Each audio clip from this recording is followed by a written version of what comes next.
Hello and welcome. This is Chris from My Core Balance. We're going to do some follow along exercises here. I have 5 exercises coming up. Literally, all you have to do is follow along. They are already self timed. And we're going to open up the shoulders so that you can do an overhead squat. This is a great exercise, not only for strength building, once you can add weight to the bar, but also for overall shoulder mobility. So I got 5 exercises here so that you can open up the shoulders a little bit. Let's get into that right now. Standing side lateral raises. Use a wall, ideally. You want to stand with your back against the wall. Everything's against the wall, actually. So your heels, your calves, your glutes, your upper back, and your head should be touching the wall. Then you're going to start with your hands down by your side, your pinkies touching the wall. Keeping your elbows straight, you're going to come up to shoulder level, keeping the pinkies touching the wall. Then you're going to flip the hands. Now that flip is very important. That flip is actually more important than lifting your hands to a certain height overhead. So you want to, after the flip, make sure that your palms are pointed toward the ceiling. Your hands are completely flat, 100% flat. Then, and only then, do you bring your arms up over your head. If you cannot do the flip 100%, do not bring your hands higher. Your main job would be to work on that flip.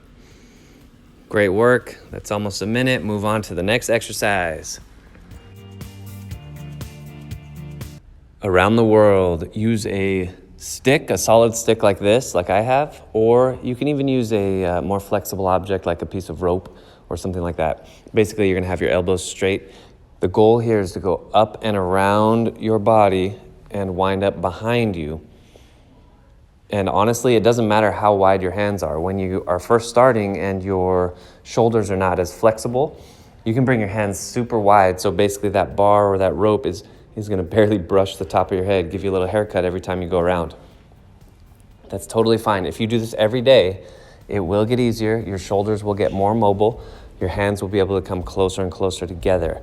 So that's the key here. It's all about progression. If you can just get into the entry-level version of the exercise and then gradually progress, you're almost done with this exercise, and then we're moving on to the next one. Great work. Rear delt stretch. The deltoid is the shoulder. There are 3 heads of the shoulder muscle. This is stretching the back, the rear one. Basically, your arm is across the body. The palm is up toward the ceiling. This is a sleeper stretch. You really should not be doing anything. Your body's relaxed, looking down at the floor, and literally doing nothing, just breathing. If your shoulder's tight, you can go into a little slowly. You don't necessarily have to square up your body to the floor right away. You can sort of be off to the side. But once your body kind of hooks into this, 20 more seconds, we'll switch sides. Once your body kind of hooks into this, this should be a very passive, very easy stretch. Do not force this. Don't really use any muscle tension either. That's what the floor is for. You can do this standing up and grabbing onto the arm, but that's creating tension. This is releasing tension.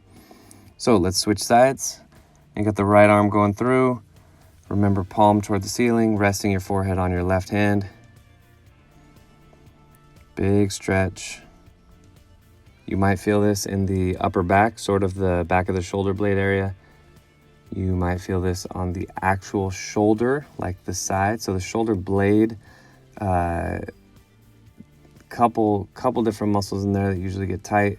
You may feel the rhomboids in between the shoulder blade and the spine. And again, as named, you may feel the delt, which is more lateral toward the outside of the shoulder.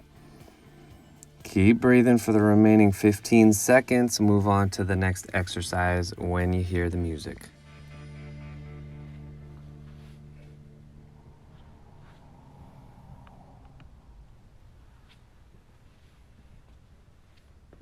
Hand, leg, opposite lift.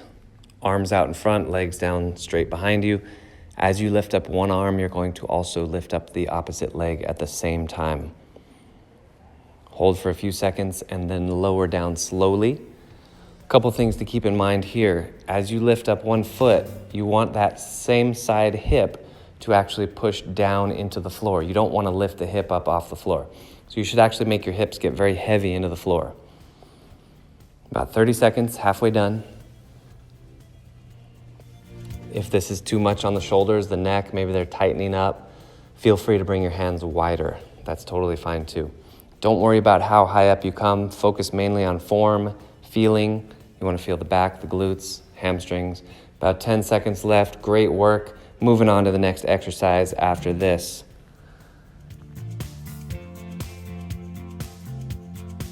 Weighted pullovers. Hold a light weight in your hands, a dumbbell, or you can even use a barbell.